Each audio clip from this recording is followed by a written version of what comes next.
Queria apresentar-vos um livro, resultado de algumas vivências que tive entre 1978 e 1984, enquanto presidente de um conselho diretivo, particularmente, e no caso da Escola Secundária de Afonso Domingos.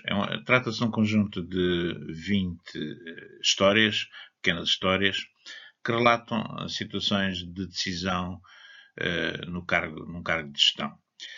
Escolhi apenas para esta mostra 9 das cenas, portanto o livro é ilustrado, tem uma ilustração por cada história e eu iria mostrar-vos como é que em cada uma dessas histórias as decisões foram ou não tomadas.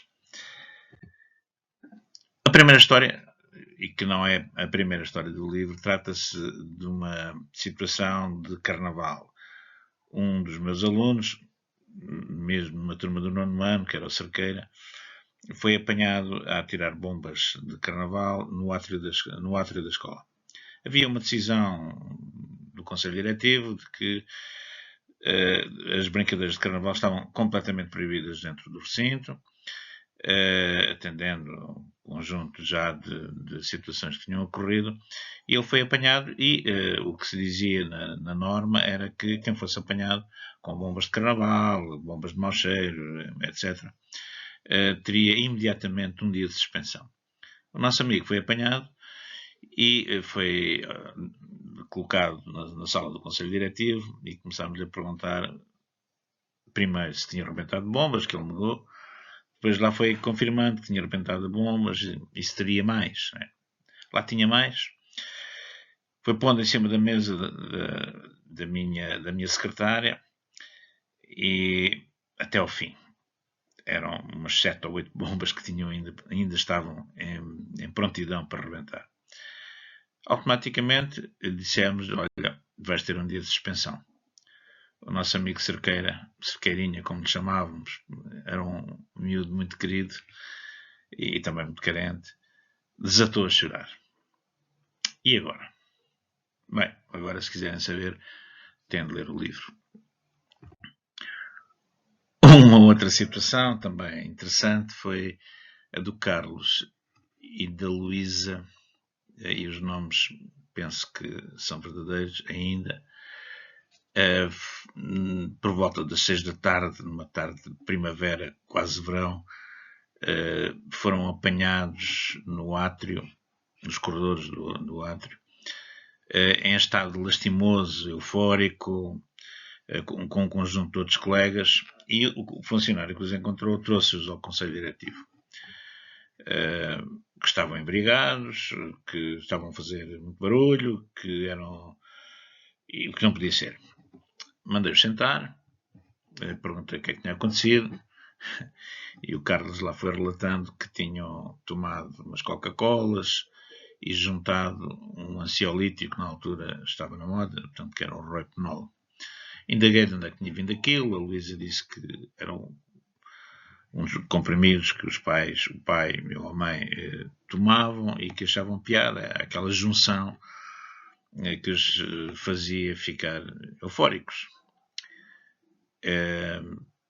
Nós deixámos-lo estar durante 2 horas sentados a curtir um pouco o estado de euforia e no final disse-lhes, bem, vou ter de chamar os vossos pais. A Luísa disse, está bem, pode chamar. O Carlos disse, professor, não chame o meu pai, por favor. O que aconteceu a seguir, enfim, também não vos vou contar. Outra das avarias dos nossos alunos, alguns até conhecidos hoje aí na praça pública, de um 11º ano de radiotecnia, de radiotecnia, decidiram despejar um extintor que se situava num espaço relativamente longínquo do corpo central do edifício, que era um anfiteatro de eletricidade, e decidiram despejar o extintor. Provavelmente não terá sido... o extintor já estaria meio vazio, mas a verdade é que isso aconteceu. o funcionário tomou conta da ocorrência e, naturalmente, levou os meninos e o extintor ao Conselho Diretivo, colocando-nos a situação.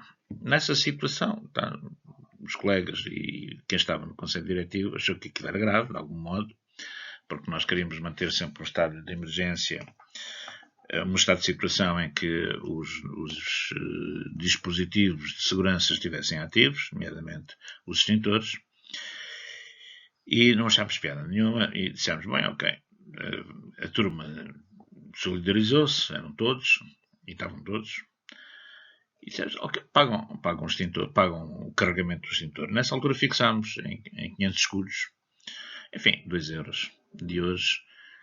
Penso que o carregamento, tanto quanto me lembro, não seriam uns 500 escudos, seria um bocado menos, até bastante menos, mas foi o valor que estimámos. Eles eram 20 ou 25 alunos, já não me recordo propriamente, e disseram que sim. E um dia o Pedro, que era o delegado de turma, chega à porta do Conselho Diretivo, mais 2 ou 3, vimos pagar a nossa dívida. Eu já tinha sido alertado pelo diretor de turma, o Joaquim, e disse, Zé, cuidado, porque eles vão pagar, mas eles estão preparados para fazer uma marosca com o pagamento. Eu, enfim, estava um pouco na expectativa. Quando chegaram, o Pedro sentou-se, apareceu à nossa frente e com um saquinho para aí com um palmo de altura, um bocadinho mais, sentou-se e disse assim, está aqui o nosso pagamento. O pagamento era feito em moedas de 5 e 10 tostões, na altura, portanto, o escudo, a moeda de base, e eram muitas, não é? Portanto, eram praticamente 700, 800 moedas para contar. Portanto, os tais 500 escudos a 50 cêntimos davam as tais 1000 moedas, havia umas de escudo, e eu sentei-me ao pé deles e disse assim, bem, então ok, tudo bem. Agora façam o favor da minha frente contar isso, porque eu não sei se estão em 500 escudos. O Pedro e os outros recusaram-se. Não pagamos, não contamos. Bem, se não contam, não aceito o dinheiro. E esta história continuou por mais uns momentos, até que eles foram embora e deixaram o dinheiro à porta do Conselho Diretivo no chão. A partir daí, a história demorou mais 2 semanas. E acabou em bem, porque eles acabaram por pagar. Mas como? Fica para vocês lerem. Outra das nossas maravilhas foi também dos alunos do 11º ano, penso que seriam os mesmos da história do extintor, decidiram, numa aula de um professor de sistemas digitais, arrebentar uma bomba de carnaval. A sala seria a sala 10 ou será a 11, já não me lembro, mas era uma sala do segundo andar, salas muito grandes. E meio da tarde, 4, 5 horas da tarde, há um estrondo enorme na sala. E passado um bocadinho aparece-me o funcionário do piso, mais o professor, indignadíssimos porque tinha arrebentado uma bomba de carnaval, tinha feito um barulho enorme e que não eram condições de estar a dar aulas, era impossível, os alunos eram selvagens. E portanto, nós tínhamos de agir porque aquilo podia ser um rastilho de pólvora. E o que aconteceu foi, de facto, nós chamámos os alunos e perguntámos quem foi. Naturalmente não foi ninguém. E começamos a indagar, não foi ninguém, a bomba terá entrado pela janela, coisa pouco verosímil porque a janela estava no segundo andar, no segundo piso, era difícil ter entrado e, portanto, nós decidimos que a bomba tinha sido arrebentada por um dos alunos. Se não havia um culpado, seriam todos culpados.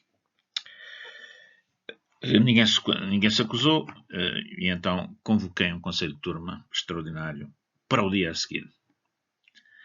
E o resultado do conselho de turma foi Não foi hilariante, foi muito difícil, um conselho de turma. E do conselho de turma saiu a decisão de suspender todos os alunos por um dia.